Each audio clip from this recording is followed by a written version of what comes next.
Popin Media.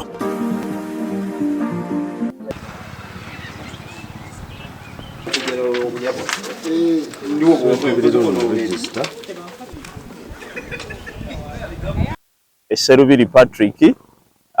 eyesimbyewo ku kifo kya chairman LC5 akabonero kange kantebe tetuufu bw'otunuulira turn up ku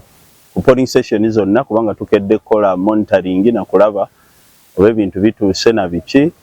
n'abalonzi bennyini ne ba agents oba bali ku different stations zaabwe naye turn up eno etweraliikirizaamu nti tugenze okwesanga nti omuntu alonda oyo gwawulira ennyo ku mutima ate ng'alina kumpi kati akalulu akawedde abalonzi beetambuzanga bokka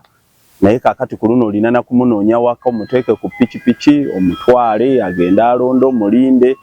kati ate tukedde kulaba magye nga galawuna ne poliisi nga galawuna ebitundu tubadde tulowoozagana poliisi eri ku polling station yokka yeneemala naye ate kati omunnakyalo waffe ne Kayunga bw'alaba ew'ebibomboola ng'akutte emmundu ng'ate yakava Masasi ennaku 3 emabega tomusuubira kugenda kulonda naye ekinavaayo kyonna tumanyi nti tujja kuba bawanguzi. Tutanapo okubeera lwo eyinza okunkosa mu bitundu ebimu naye era obuwanguzi nsigala mbulina akuba ndi percentage gy'oba owangulirako ebeera ntono mu mbeera eyo bwetyo. So tukubiriza abakyali ebweru eyo bagende ku polling station zaabwe balonde omukulembeze abali okumpi avunaanyizibwa ku nguudo zaabwe avunaanyizibwa ku malwaliro gaabwe avunaanyizibwa ku bintu ebyenjawulo. Gwe omuvubuka akozesebwa okugenda okutiikinga obululu obusukka mu kamu olw'okuba bakuwadde emitwalo 2 gwe mulabe wa Kayunga asooka bakuwa eddobo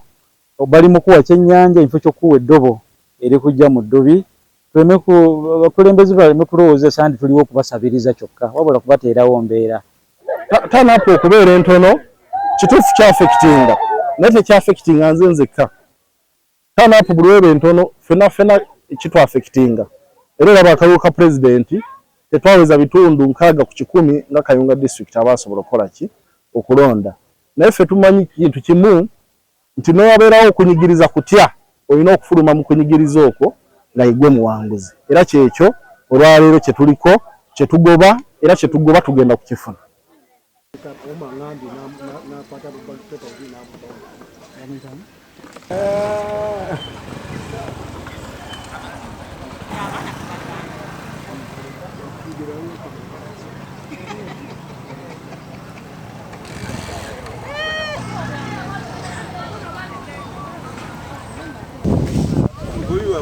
This one on the road, the other side.